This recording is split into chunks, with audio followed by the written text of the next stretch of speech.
Hello, welcome to Lemon Juice, where we talk anything and everything entertainment. I'm, of course, the Lemon himself, Zeke Lemon, and this is my review for the Acolyte Episode 4. But before we get into that, let's get the house clean out of the way, shall we? I'm going to leave a like, comment below, let me know your thoughts on this episode of the Acolyte, and of course, hit that subscribe button as it helps me grow into my YouTube career. I would greatly appreciate it. Now, with all that out of the way, let's get into the review, shall we? So, I have enjoyed the Acolyte all the way through so far. I will say I think I have a different experience than most people because just judging by the first 3 episodes, because I don't go online until after I do my review because I don't want other people's words to affect my words. That's just a rule that I have of mine. First 2 episodes I genuinely really liked. I thought they set the table very well. It was a good setup. I was like, this could do it. This could be a very good one that's not called Andor or Ahsoka. That is a really good Star Wars show. And then episode 3 come out. I was like, the placement of this episode's kind of weird, but I can also see some of the things that they're going to be doing. Out of the 3 episodes, 3 for me. Episode 3 is a little bit of a mixed bag for everyone, but I think everyone thinks it's the best episode. I don't know the reception to this episode is yet, but I do think this is my least favorite episode out of all of them. Now, that's not to say there's not good things within this episode. In fact, I don't even think this is a bad episode. I think this was a fine episode. It was a good episode. I think it was another necessary episode. It just felt like we were doing a lot of walking and talking and not really doing much. And then when we actually started doing something, it ended. And this episode was just way too short for me as well. I don't know the length of it, but I think it felt like 20 to 30 minutes. And I just feel like we really need a 40 on this one quite a bit. So Osha feels like, she needs to go home. She just doesn't want to be there. She meets the apprentice and she's like, look, I just want to tell you bye. I don't know if I can face I don't know if I can face May again. And, Miss, she needs to pay for her crimes, blah, blah, blah, blah, blah. So I'm out. You don't want to tell Soul bye? Nah. Messed him up enough as it is. That's code for he's going to convince me to stay, and I just don't want to go through that battle. So anyway, Soul is having the meeting, and this is where my first problem within this episode is. And it has nothing to do with this episode's fault. It's because of something we set up in episode 2, because, they established, hey, we're going after the Wookiee Jedi, and May and her friend know exactly where to go, and they are boarding their ship and they're flying off. While Soul and, the rest of the Jedi with Osha have to go back to Coruscant and have a meeting with the Council to determine on what the next thing to do is. And before they even decide whether to go to the Wookiee planet or not. So they both leave the planet where May and her friend are going straight to the Wookiee planet, while the Jedi are going to Coruscant, right? They basically both land within a day. Like, the blocking, just all stakes mean nothing anymore at that point, because they're not much farther than them. They're not. They have maybe a day start, or hell, even less than that. Maybe they both landed on the same day. The timing wasn't made completely clear, but with how big it was, I was like, man, we don't have time to talk about this. We need to go before May gets to the Jedi. No, come back, and it just actually really didn't mean anything. And some of the conversations within that council meeting as well, not to let the High Council know, I was like, oh, well, that's kind of dumb.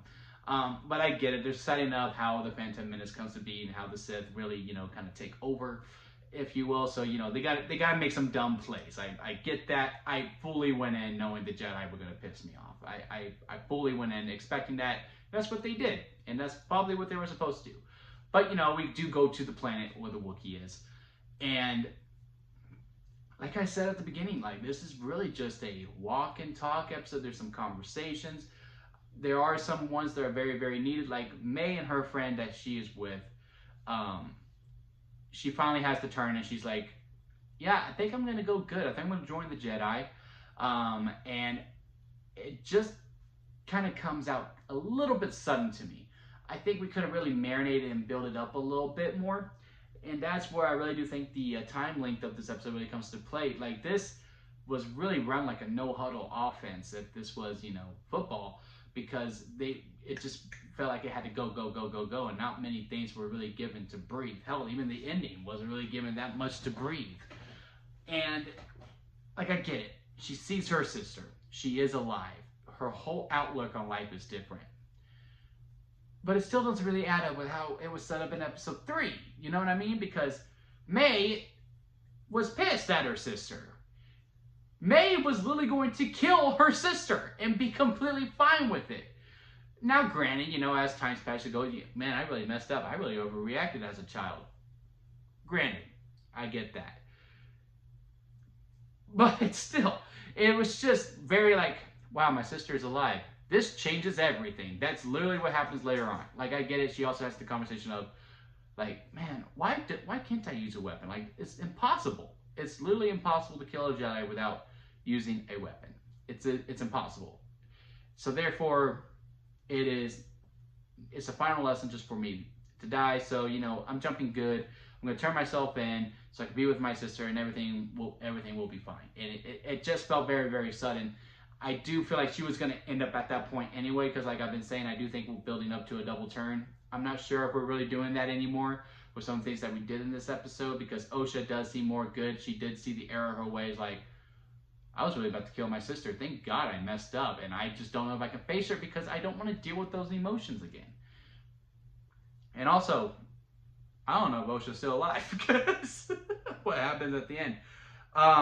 And then while, you know, she's going through that arc, Osha is, you know, hanging out with the Jedi, and, you know, they're searching for May, and really they're the ones who are really just hanging out. It was nice to see, you know, Osha is starting to get connected with the Force again.